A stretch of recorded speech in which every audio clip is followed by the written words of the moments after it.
ممبر نور پر جلوہ بار ارباب علم و فکر حاضرین بزم ریسپیکٹفل آڈینس السلام علیکم ورحمۃ اللہ تعالی وبرکاتہ۔ الحمدللہ الذی فضل سیدنا مولانا محمد صلی اللہ تعالی علیہ وسلم علی العالمین جميعا وأقامه يوم القيامة للمذنبين المتلوثين الخطائين الهالكين شفيعا، فصلى الله تعالى وسلم وبارك عليه وعلى كل من هو محبوب ومرضي لديه صلاة تبقى وتدوم بدوام الملك الحي القيوم، ونشهد أن لا إله إلا الله وحده لا شريك له، ونشهد أن سيدنا ومولانا محمدا عبده ورسوله بالهدى ودين الحق ارسلا، صلى الله تعالى عليه وعلى آله وصحبه وبارك وسلم، اما بعد فاعوذ بالله من الشيطان الرجيم، بسم الله الرحمن الرحيم۔ قال الله تبارك وتعالى في القرآن العظيم والفرقان الحميد وفي خطابك القديم، قد جاءكم من الله نور وكتاب مبين، أو كما قال عز وجل في مقام آخر، الذي يراك حين تقوم وتقلبك في الساجدين، آمنت بالله صدق الله مولانا العظيم وبلغنا رسوله النبي الأمين الكريم، ونحن على ذلك لمن الشاهدين والشاكرين، والحمد للہ رب العالمین۔ ارباب ذوقار حاضرین مزم، آئیے ہم اور آپ سب انتہائی عقیدت و محبت کے ساتھ اپنی اور ساری کائنات کے مرکز عقیدت عالم نور کے پیکر لطیف عرش الہی کے مسند نشی شہر یار گرم تازدار حرم نو بہار شفاعت حضور رحمت للعالمین طٰہٰ و یاسین مراد المشتاقین شمس العارفین سید السالکین مکی سردار مدینے کے تاجدار نائب پروردگار احمد مختار جناب محمد الرسول اللہ ارواحنا فدا صلی اللہ تعالی علیہ وسلم کی بارگاہ عقیدت و احترام میں نذرانے درود پیش کرنے کی سعادت حاصل کریں۔ بلند آواز سے درود شریف پڑھ لیں۔ اللہم صلی علی سیدنا و مولانا محمد معدن الجود والکرم منبع العلم والحلم والحکم وآلہ وبارک وسلم، صلو علیہ صلاۃ و سلام علیک یا سیدی یا سیدی یا سیدی یا مکی یا مدنی یا مطلبی یا قرشی یا ہاشمی یا رسول اللہ یا رسول اللہ انظر حالنا یا حبیب اللہ اسمع قالنا اننی فی بحر غم مغرق خذ یدی ساحل لنا اشکالنا، خدایا بحق بنی فاطمہ کے برقول ایمان کنم خاتمہ، گرداوت امرت کنی بر قبول منو دست دامان آل رسول، مولا یصلی وسلم دائما ابدا علی حبیبک خیر الخلق کلہم محمد سید الکونین والثقلین والفریقین من عرب ومن عجم، یا اکرم الخلق ما لمن الذ بہ سواک عند حلول الحادث العمم، یا رب بالمصطفى بلغ مقاصدنا واغفر لنا ما مضى یا واسع الکرم، هو الحبیب الذی ترجى شفاعته لكل حول من الأحوال مقتحم، ثم الرضا عن أبي بكر وعن عمر وعن علي وعن عثمان ذي الكرم، يا صاحب الجمال ويا سيد البشر من وجهك المنير لقد نبر القمر، لا يمكن الثناء كما كان حقه، بعد از خدا بزرگتوی قصہ مختصر، ہزار بار بشویم دہند مشک و گلاب، ہنوز نام تو گفتن کمال بی ادبیس، بمصطفیٰ برسا خیش راک دی ہماؤس، گربہو نرسیدی تمام بولہبیس، اللہ کی سرتا بقدم شان ہے یہ، انسان ہی انسان وہ انسان ہے یہ، قرآن تو ایمان بتاتا ہے انہیں، ایمان یہ کہتا ہے میری جان ہے یہ۔ حضرات گرامی وقار، آج ہم اور آپ سب اس ماہ مبارک کی آج کی اس محفل میں یعنی 7ویں محفل پاک میں شریک سعادت ہیں۔ اللہ پاک ہمیں اور آپ سب کو دارین کی نعمتیں عطا فرمائے، اور 7 دن مسلسل جو ہم ذکر مصطفیٰ میں رہے ہیں، اللہ ان سب کی خیرات ہمارے دامنوں میں عطا فرما دے۔ آج کی یہ محفل پاک سالانہ جو بزم مصطفیٰ کی جانب سے عید میلاد النبی کے 12 روزہ پروگرام منعقد کیے جاتے ہیں اسی منبر سے، آج 7واں دن ہے انشاءاللہ تعالی، اللہ کی توفیق سے یہ بھی مکمل ہو جائے گا، اور اس کے بعد کے باقی دن جو بچیں گے انشاءاللہ تعالی وہ دن بھی ذکر مصطفیٰ میں مکمل ہو جائیں گے۔ سادات اکرام ذوی الاحترام تشریف فرما ہیں، ہمارے حضرت علامہ سید ہاشمی میاں صاحب قبلہ پیر باپو دام ذلکم عالی کے بڑے شہزادے جو ایک عالم دین ماشاءاللہ مکمل ہونے والے ہیں، حضرت شفیع باپو صاحب قبلہ دامت برکاتہم العالیہ، بہت اچھی یونیورسٹی میں جو تعلیم حاصل کر رہے ہیں وہ بھی تشریف فرما ہیں، ہمارے حنیف بابو بھی ماشاءاللہ یہاں تشریف فرما ہے، سب لوگ یہاں بیٹھے ہوئے ہیں۔ 6 دن مسلسل ہو گئے نور مصطفیٰ سرور کائنات کے حوالے سے، اور آپ یکے بعد دیگرے جیسے ایک سیریل ہے اس حساب سے آپ لیکچر سماعت کر رہے ہیں۔ انشاءاللہ تبارک و تعالی کل ہم اور آپ نے جلوہ نور مصطفیٰ کے حوالے سے گفتگو کی تھی، آج ہمارا ٹاپک ہے استقبال نور مصطفیٰ۔ انشاءاللہ تبارک و تعالی استقبال نور مصطفیٰ کے حوالے سے آپ کو گفتگو سماعت کرنی ہے۔ 7واں دن آج مسلسل ہے حضور کے نور پاک کے ذکر کے حوالے سے، انشاءاللہ تبارک و تعالی تقریباً 7 گھنٹے کا لیکچر اسی ٹاپک پر ہے کہ حضور کا نور کیسا ہے، تخلیق نور مصطفیٰ کے حوالے سے گفتگو کی، اس کے بعد برکات نور مصطفیٰ کے حوالے سے گفتگو کی گئی، اس کے بعد انعامات نور مصطفیٰ کے حوالے سے گفتگو کی، اس کے بعد تجلیات نور مصطفیٰ کے حوالے سے گفتگو کی، اس کے بعد آقا علیہ السلام کے جلوہ نور مصطفیٰ کے حوالے سے گفتگو کی، مسلسل آقا کریم سرور کائنات کے نور پاک کے حوالے سے آپ سماعت کر رہے ہیں۔ آج اس نور کے استقبال کے حوالے سے سنیے گا، اس لیے کہ وہ نور جب سے چلا تو اب بہت قریب ہو گیا ہے، اتنا قریب ہو گیا ہے کہ بہت جلد ہی انشاءاللہ تعالی مکہ المکرمہ کی زمین پر جلوہ گر ہونے والا ہے۔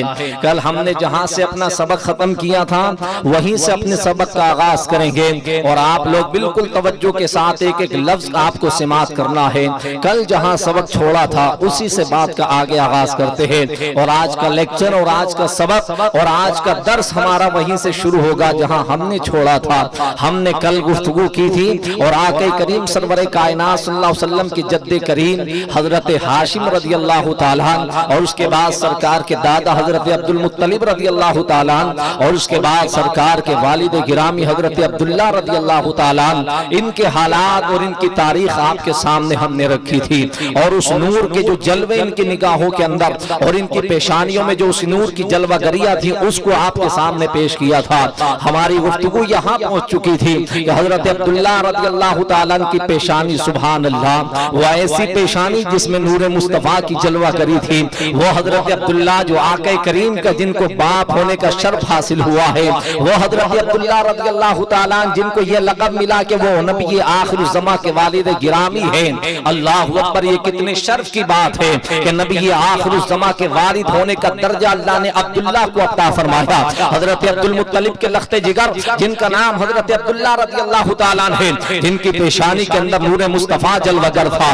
حال یہ تھا کہ ان کے جسم پاک سے ایسی خوشبو آیا کرتی تھی جس طرح سے سندل اور عود کے اندر آتی ہے۔ راوی بیان کرتا ہے کہ جن گلیوں سے عبداللہ گزرتے تھے وہ گلیاں مہک جایا کرتی تھی، اور آپ کا چہرہ اتنا خوشنما اور اتنا نور علی نور چہرہ تھا کہ مکہ کی دھرتی پر بہت ساری خواتین ایسی تھی نوجوان جنہوں نے اپنے نکاح کا پیغام پہنچایا تھا کہ ہمارے ساتھ نکاح کر لیا جائے اور ہمارے ساتھ شادی کر لی جائے، لیکن حضرت عبداللہ رضی اللہ تعالیٰ میں نے تاریخ کے حوالے سے کل بتایا تھا کہ شکار کرنے کے لیے گئے تو اہل مکہ ان کے دشمن، اہل جو ہے کتاب دشمن ہو چکے تھے، انہیں یہ معلوم تھا کہ ان کی پیشانی کے اندر نور مصطفیٰ جلوہ گر ہے۔ انہوں نے سوچا یہ تھا کہ اگر عبداللہ کو قتل کر دیا جائے گا معاذ اللہ تو وہ نبی آخر الزماں دنیا میں جلوہ گر نہیں ہوں گے، اس لیے حسد یہ تھا کہ ہمارے سلسلے میں نبوت آئی ہے بنی اسرائیل کے اندر، عیسیٰ پیغمبر ہمارے اندر جلوہ گر ہوئے ہیں، موسیٰ نبی علیہ السلام بنی اسرائیل میں جلوہ گر ہوئے ہیں، تو ہونا یہ چاہیے کہ نبی آخر الزماں ہمارے اندر جلوہ گر ہو، اس لیے کہ ہمارا ہی حق ہے۔ لیکن اللہ پاک کو منظور یہ تھا کہ اولاد اسماعیل میں نبی آخر الزماں کو رکھا تھا، کیونکہ وہ دعا کی تھی، وہ دعا یہ تھی ربنا وابعث فیہم رسولا منہم یتلو علیہم آیاتک ویعلمہم الکتاب والحکمہ، اے اللہ اس نبی آخر الزماں کو ہماری نسل کے اندر پیدا فرما